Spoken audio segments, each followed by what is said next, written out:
Hai guys, Kenalin, nama aku Vicky Agnesia. aku Tiara Riti Putri. Hari ini kita akan sharing tentang joyful learning. Selamat menyaksikan. Nah, kita nggak cuma berdua nih, kita ditemenin sama salah satu guru yang ada di SMA Sada Sapienza Semarang. Dan satu pelajarnya juga. Nah, oke, jadi menurut Bu Nela itu pengertian joyful learning apa? Kalau menurut pendapatku itu joyful learning itu adalah pembelajaran yang mengembirakan, pembelajaran yang riang. Jadi selalu ceria, apapun itu pembelajarannya itu selalu merasa anak itu menjadi nyaman, menjadi ceria, menjadi bahagia. Jadi tidak merasa pembelajaran itu sebuah beban, pembelajaran itu yang menakutkan, pembelajaran itu yang istilahnya aduh hari ini, contohnya hari ini matematika. Semua orang kadang bilang matematika itu adalah yang paling sulit dari pembelajaran lain. Tapi kalau dasarnya dari hatinya dia merasa senang, mengikutinya dengan gembira, mengikutinya dengan sukacita, matematika itu bukan menjadi pembelajaran yang yang menakutkan, tapi pembelajaran itu sebagai pembelajaran matematika itu sebagai tempat istilahnya ini suasana hatiku, ini temanku, tidak dianggapnya menjadi musuh. Itu kalau Bunila seperti itu. Jadi intinya pembelajaran yang menyenangkan dan tidak membebankan murid-murid ya, Bu. Terus Bu Nela tuh ada tips-tips biar anak-anak belajar efektif atau mengajar secara joyful learning. Tipsnya, kalau menurut Bunila sendiri ya, itu yang pertama intinya itu satu, dia harus menyukai dulu. Jadi jangan punya rasa benteng untuk diri sendiri. Itu yang pertama. Yang kedua, jadikanlah pembelajaran itu apapun, mau itu bahasa, mau itu tentang hafalan, mau itu tentang hitungan, itu menjadikan teman. Itu tipsnya. Yang ketiga, bisa menjadikan bahwa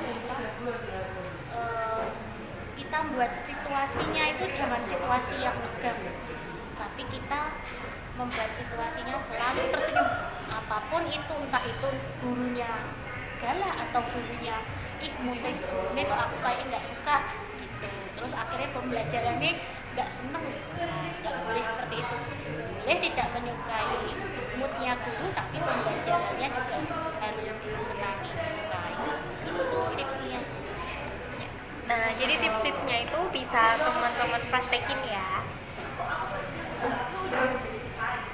Lanjut ke pertanyaan berikutnya, Bu. Bagaimana cara mengajar agar murid itu nggak bosan kalau lagi mengikuti pelajaran? Biar nggak bosen. Ya, biasanya kalau anak-anak kadang bosen ya. Ya Bu, jadi main HP sendiri atau tidur gitu. Atau enggak ngobrol sendiri dengan teman ya, macam gitu. Kalau cara pengajarannya aku yang pernah aku lakukan ke murid-murid, pertama dalam pembelajaran kalau BK ya, kalau di BK itu kan cuma 1 jam pelajaran, berbeda dengan pelajaran-pelajaran lain. Kalau Bunila biasanya sebelum pembelajaran, sebelum masuk ke materinya, Bunila selalu membuat kayak ice breaking atau game. Jadi kadang BK itu kan selalu di sela-sela antara pertama jamnya matematika terkadang atau jam mata pelajarannya yang susah dulu, baru BK itu agak terakhir. Itu karena supaya anak itu dikasih dulu yang susah dulu. Nah, nanti kalau sudah sekarang udah rasanya jenuh ya. Nah, BK itu sebenarnya tidak harus diberikan materi, cuman kadang kita selalu ngasihnya ice breaking itu kayak dia tak suruh nonton dulu, kayak istilahnya gejala stres pada anak. Sebelum Bunila ngasih materi dengan mereka lihat di PPT, Bunila pasangkan dia video dulu. Nah, Nah, dari video itu nanti mereka bisa habis itu berdiskusi atau dia bisa menyampaikan isi video itu di kelas. Jadi anak tidak merasa bosan. Itu pertama. Kedua, games yang kedua itu seperti kayak kelompok. Kalau Bunila biasanya bikin kelompok dengan teman-teman sebaya. Jadi Bunila ngasih kayak istilahnya tentang kata tentang stres. Ya itu nanti dia harus bisa bisa membuat materi dengan entah itu dengan pohon karirnya atau tentang membuat istilahnya mapping. Kalau di BK namanya mapping itu kayak pemetaannya, jadi dia membuat pemetaannya sendiri. Ya itu nanti disampaikan di depan kelas. Itu sebelum Bunila ngasih ke materi, karena biasanya BK itu hanya 1 jam. Ya kadang Bunila hari ini cuma games supaya karena anak sudah jenuh sudah capek dengan pemikiran pelajaran yang berat-berat. Bunila tidak memaksa anak untuk dia belajar berat lagi, harus ngapalin materi lagi. Ya Bunila ngasih ice breaking aja selama 1 jam. Nah, ice breaking itu paling cuma 10 menit atau sampai 15 menit. Setelah itu anak baru menceritakan apa sih yang ada di video. Nah, nanti hari minggu depannya baru Bunila ngasih materi. Nah, itu selalu Bunila tukar untuk hari ini ice breaking, minggu depan masuk materi, nanti minggu depan lagi ice breaking lagi. Jadi anak moodnya jadinya happy gitu. Cuman kalau untuk pembelajaran yang lainnya kayak bahasa Indonesia, kayak matematika, tidak mungkin ada ice breaking gitu ya, tidak mungkin ada games itu tidak ada. Kadang-kadang guru-gurunya males untuk ngasih seperti itu karena mungkin udah faktor usia juga ya, faktor usia kadang juga udah males untuk membuat gitu yang ya mungkin anak kadang-kadang ya juga merasa bosan, merasa kok guruku begini amat. Kalau olahraga mungkin bisa ada games, ada ice breakingnya mungkin bisa, cuma ya itu kalau Bunila kan nggak ngambil mata pelajaran itu ya. Bunila ngambilnya BK, jadi ya tak pakainya ya sebagai contohnya BK gitu. Kalau BK seperti itu karena Bunila tahu bahwa anak-anak itu kalau tak ajak untuk materi dia udah capek. Iya pasti tuh ya, udah capek dan sudah lelah karena Bunila tahu bahwa dia sudah memikir banyak hal, apalagi kalau yang kayak di IPA itu kalau bahasa mungkin masih bisa ada masih bisa ada untuk dikasih materi dikit-dikit masih bisa, tapi kalau di IPA itu Bunila selalu tak buatnya seperti itu, kayak ibaratkan memberikan refreshing untuk mereka supaya mereka itu tidak merasa jenuh, tidak merasa bosan itu tadi. Itu Fikri ya nanti. Terus selanjutnya Bunila kan sebagai pengajar gitu ya. Nah, sebagai pengajar Bunila tuh menurut Bunila sendiri penting nggak sih joyful learning? Kalau untuk anak-anak yang SMA atau yang SMP, bahkan yang masih sekolah lah, yang untuk seperti Bunila yang sudah misalnya kuliah pun itu butuh juga joyful learning itu, pembelajaran yang selalu bahagia butuh. Karena apa? Karena kita tidak mungkin kita itu belajar itu sepaneng terus, itu nggak mungkin gitu ya.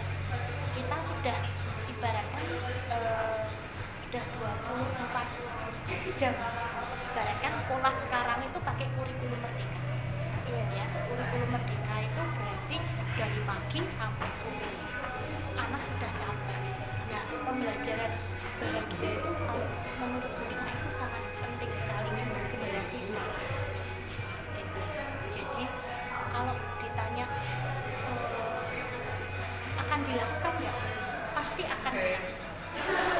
tapi tidak tahu untuk kapannya, tidak tahu karena kan setiap guru kan berbeda-beda gitu. Jadi mungkin kalau Bu Nela kan lebih senangnya karena pembelajarannya Bu Nela kan hanya BK itu kan tidak pakai buku, kita harus mempunyai materi sendiri, kita bikin materi sendiri untuk anak murid. Jadi ya untuk kebahagiaan anak Bu Nela itu mendukung sekali.